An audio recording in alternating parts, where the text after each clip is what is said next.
Selamat datang di kelas International Business Strategy pada pertemuan ke-8. Kali ini kita ingin membicarakan strategi yang harus dilakukan oleh perusahaan ketika mereka go international. Jadi bisa dibayangkan perusahaan seperti Unilever, Philips, Komatsu dan sebagainya itu kan ada di hampir semua negara. Pertanyaannya adalah bagaimana mereka membuat strategi yang tepat. Jadi kalau kita berbicara tentang strategi adalah bagaimana membuat action ya yang bisa menurunkan biaya tapi mempunyai value creation yang bagus, termasuk bagaimana kita bisa mentransfer knowledge kita dari headquarter ke negara-negara di mana perusahaan itu ada. Jadi Anda bisa bayangkan seperti Unilever itu kan ada di semua negara di dunia. Mereka mesti akan mumet atau bingung bagaimana caranya bisa men-share knowledge-nya, mengkontrol subsidiary-nya dan sebagainya.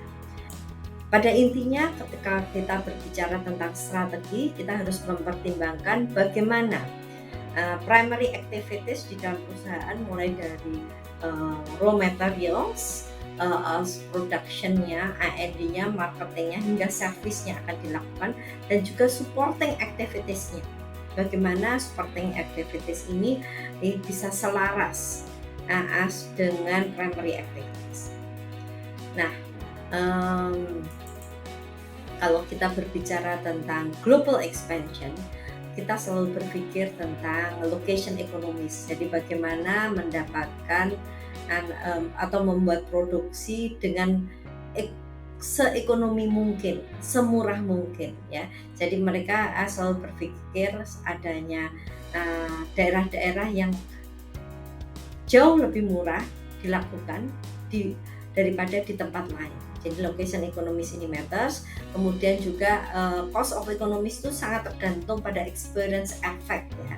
Nah, kalau sudah sering melakukan menjadi akan lebih murah, dan juga bagaimana leveraging core competence sama subsidiary skill ini perlu dipertimbangkan oleh perusahaan. Untuk itu ketika kita berbicara tentang global expansion, kami mengambil contoh satu perusahaan misalnya Pontiac Clements. Ini mereka membuat kacamata secara global ya. Kacamatanya Pontiac Clements located di Amerika, tapi part-partnya datang dari Cina, dari Malaysia, assembly-nya ada di Jepang ya. Dan menariknya desainnya mereka buat ada di Italia ya. Nah, sales-nya ada di Kanada, di perbatasan antara Kanada dan United States.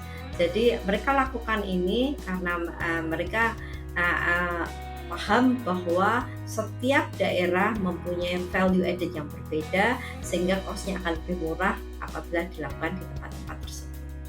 Nah,